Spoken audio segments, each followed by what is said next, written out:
Fala galera, vamos lá, semana 2 no Retrovisor.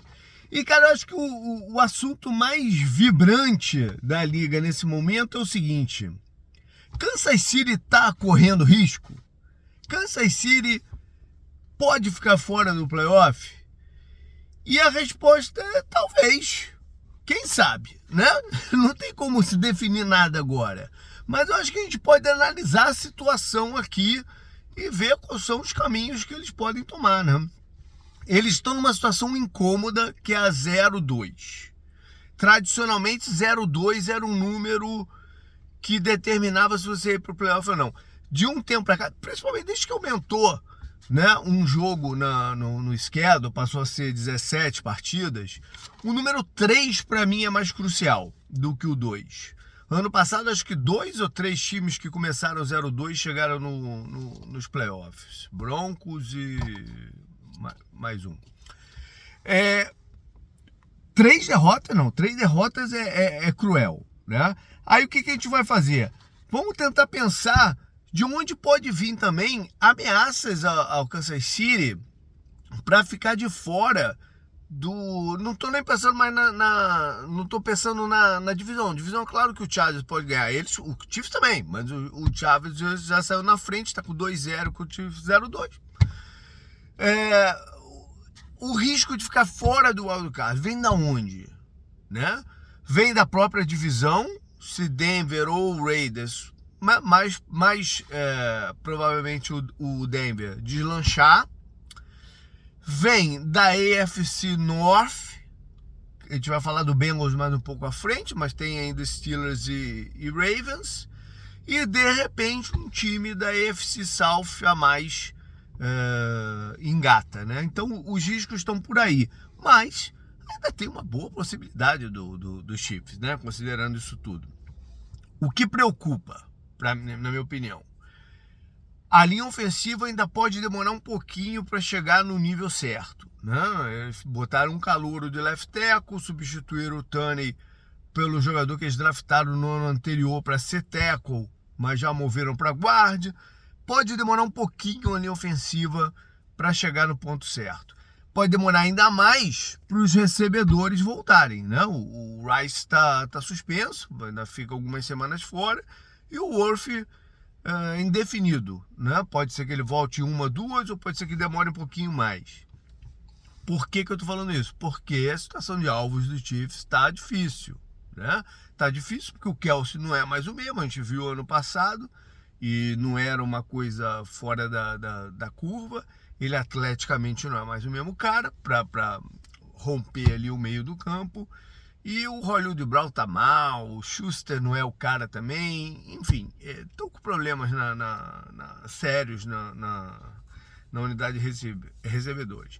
Outra coisa que eles não tomaram conta na off-season foi correr com a bola, né? Eles acharam de repente que o Pacheco ia voltar a ser, mas tá difícil correr com a bola também. Então a situação do ataque dos Chiefs está muito concentrada no que o Mahomes pode inventar ali. E nem sempre tem dado certo. Ano passado, em 2024, eles ganharam muitas partidas apertadinhas, algumas até com sorte, né? Esse ano não está acontecendo a mesma coisa. Vamos ver se o Andy Reid tem a energia e o poder de reverter essas situações todas aí. A defesa é sólida. Philadelphia, na partida que venceu essa semana, o Jalen Hurts lançou 101 jardas, né? E correram não tão mais assim.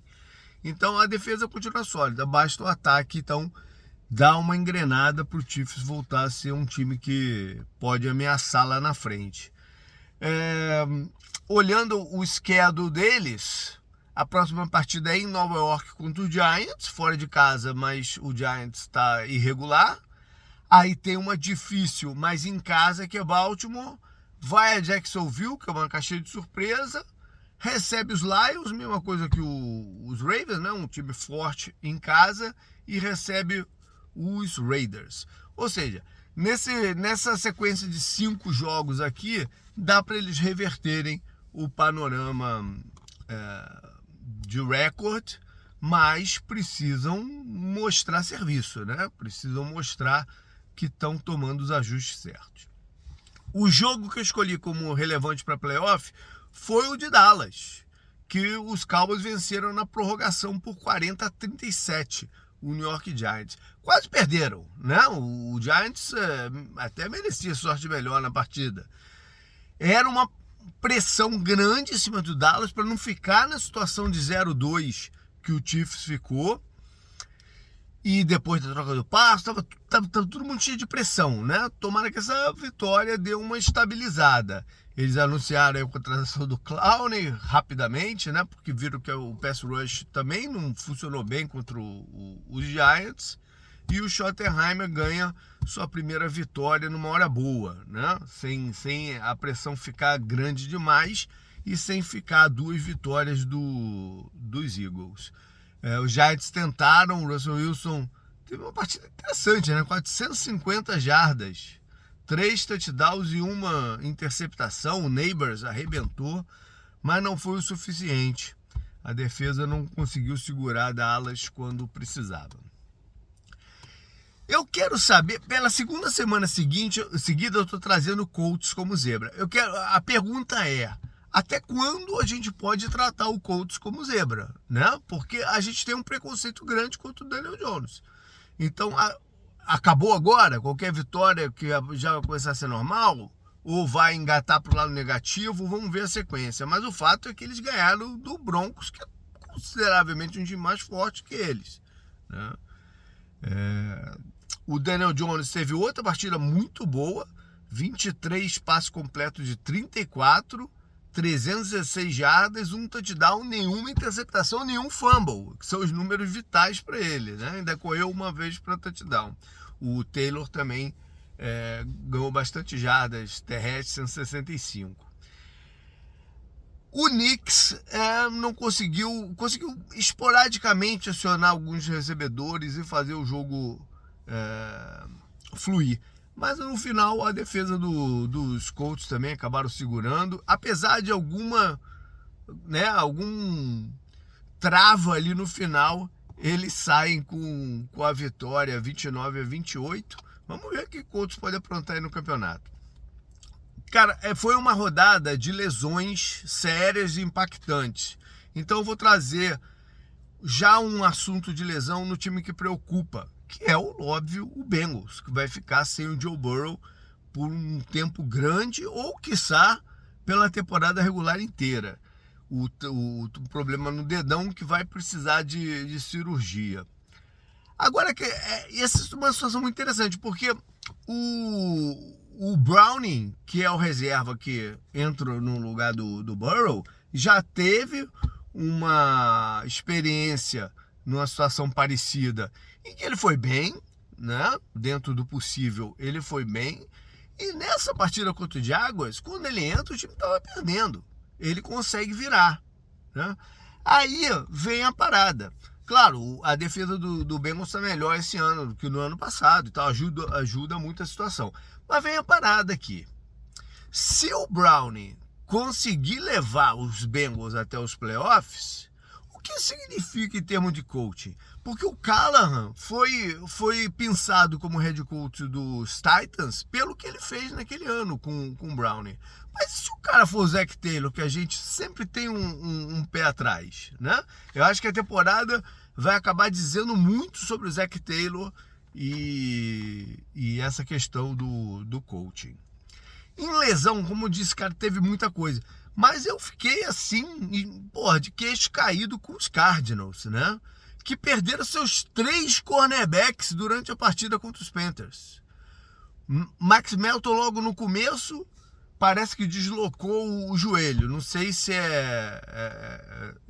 perder a temporada toda ou não.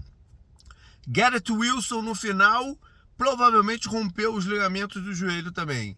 E o calouro, o Will Johnson, teve um problema na virilha. Eu não sei, cara, pode ser que os 3 fiquem fora do campeonato inteiro. Isso é uma baixa imensa, né? Numa unidade que eles já tinham perdido 2 cornerbacks da rotação antes de começar o campeonato. O Murphy e o Sterling Thomas. Então, eles já vão para a sexta, sétima e oitava opção de cornerback. É puxado, é bem puxado, né? Os Panthers também não saíram ilesos da rodada e da partida, não. Eles perderam 2 jogadores na linha ofensiva. Bom, a ver no que vai dar isso aí. Up and down. Eu vou com a partida dos Rams, Davante Adams no up. Adams passou por 1 ano ou 2 meio, né, sem ter o nome vinculado no que ele costumava ter. Tem uma chance de voltar a ser o cara. Os números são interessantes porque ele teve 106 jardas, com média de 17,7 e um touchdown, mas foram 6 passes completos em 13. O que me diz que ainda tem espaço para melhora, entendeu? Com entrosamento com o Stafford, uma maior harmonização no esquema. Ele já é o cara mais deep do time. Coisa que antes o Jets e o Raiders estavam tentando municiar mais ele de bola intermediária e ter volume. No down, eu vou continuar na posição do wide receiver, porque o Calvin Ridley está tendo muito pouco impacto nesse início do Titans e início do Cam Ward, né? Nessa partida foram 3 passes recebidos de 57 jardas. Ele precisa ter mais volume para ajudar aí o desenvolvimento do seu quarterback. No reencontro, se semana passada foi feliz para os Steelers, dessa vez não foi, né? Agora foi o Metcalf que encontrou seu ex-time Seattle e apesar de ter feito um touchdown, ele não produziu mais muito, né? 20 jardas só.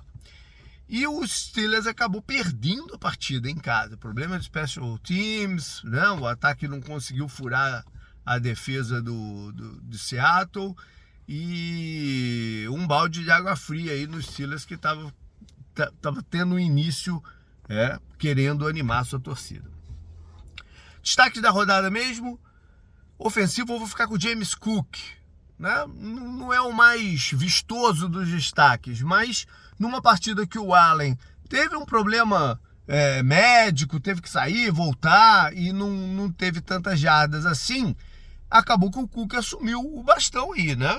E correu 21 vezes, 132 jardas, média de 6,3, 2 touchdowns. Ele que teve o contrato renovado, ainda bem, na off-season, e está aí motivado para ajudar o Bills a chegar lá.